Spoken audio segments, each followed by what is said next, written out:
Ustadz ini berkata, baru menikah tetapi si istri tidak bisa melayani suami. Nah, apakah boleh cerai? Banyak kejadian baru menikah ternyata kemudian istrinya tidak bisa melayani suami. Apakah ini apakah harus diceraikan si istri ini?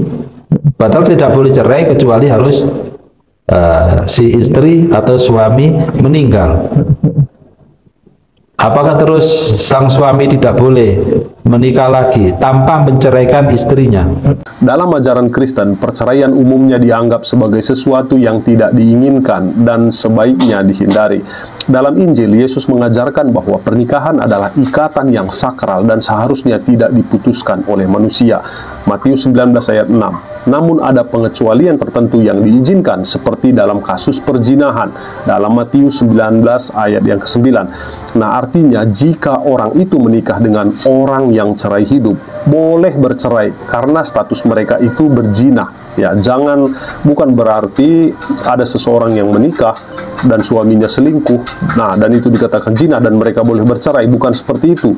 Kalau kita lihat dari pertanyaan orang Farisi kepada Yesus adalah, boleh nggak cerain istrinya dengan alasan apa aja, termasuk karena berzina dong, ya kan? Yesus jawab apa? Apa yang dipersukakan Allah tidak boleh diceraikan manusia, berarti sebenarnya nggak boleh dong. Nah, yang boleh bercerai memang dari awal hubungan mereka itu tidak sah. Tidak sahnya kenapa? Karena dia itu menikah dengan orang yang cerai hidup. Nah, orang yang seperti itu, kata Tuhan Yesus, sesuai dengan konteks ayat itu, boleh bercerai. Ya, jelas ya. Kalau kalian nggak mengerti, boleh email saya. Ya. Bawa saya dan istri saya pergi ke Bali. Jujur tadinya kami ke Bali untuk melarikan diri, jauh dari omongan orang, nggak mau pelayanan, nggak mau gereja-gerejaan. Masalah dalam hubungan intim dalam pernikahan dapat menjadi tantangan besar, tetapi bukan alasan yang cukup kuat untuk bercerai menurut ajaran Kristen. Sebaliknya, gereja dan ajaran Kristen mendorong pasangan untuk mencari solusi melalui komunikasi yang terbuka, konseling pernikahan, dan doa bersama. Hal ini bertujuan untuk memperkuat ikatan pernikahan dan mengatasi masalah dengan kasih dan pengertian. Jika istri tidak bisa melayani suami di ranjang, penting untuk memahami alasan di baliknya. Apakah itu karena masalah kesehatan, masalah psikologis, atau masalah lainnya? Dengan saling pengertian dan dukungan, pasangan dapat bekerja sama untuk mencari solusi yang baik bagi keduanya. Nah, kalau kita belajar menurut gereja Katolik ya misalnya, nah tidak mengizinkan perceraian, tetapi mengenal yang namanya konsep anulasi. Nah, apa itu konsep anulasi? Di mana pernikahan dianggap tidak sah sejak awal jika ada kondisi tertentu tidak terpenuhi. Namun ini biasanya melibatkan prosedur yang kompleks dan tidak semata-mata didasarkan pada masalah hubungan intim.